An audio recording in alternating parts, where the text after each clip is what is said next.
ntawakorera turingarukiye ku muhanzi bita Kenny Soul cyangwa se ngo hagire ukuvura ngo ni ukuvuze Chris Easy. Bose ni abasitari mu gihugu cyacu cy'u Rwanda, bose bamenyekanye cyane cyane amatwi yacu after covid nyuma yo kwica bigacika mu Rwanda no kuri Masi ya Rurema. Aba bose babereye abakamenya icyarimwe, bose twamenye icyarimwe urebye ntabwo bakoraga cyane ngo twabamenya.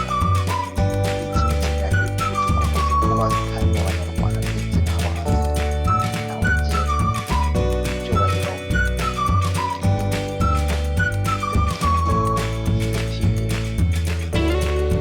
nawe rero amatwi ijwi ry'umufana yashaka kuri stage abo ni Abanyarwanda gusa.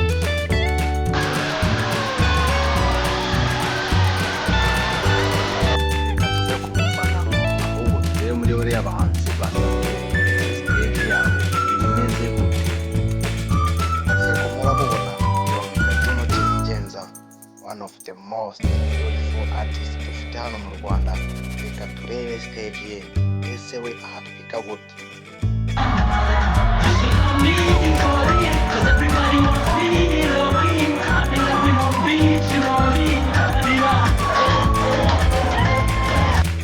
Wumvishe Juno kuri stage, reka noneho turebe uwo bita Kenny Soul, basa nkaho bazamutse muri bimwe mu bahanzi babafasha bita Bruce Melody kugira ngo u Rwanda ruwa mbere.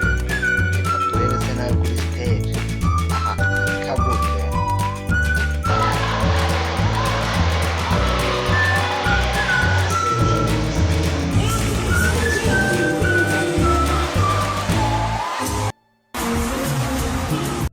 Kumvisha babiri bazamukiye muri bimwe, naho uyu we yazamutse ku giti cye, azamurwa n'umugabo bita Junior GT Papa Bobuna, bamwita Chris Easy.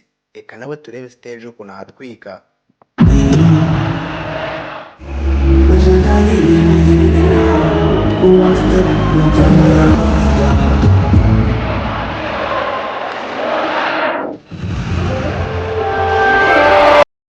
Wababonye, aba ni abahanzi bato rwose ariko bakora ibintu bihambaye kuri stage.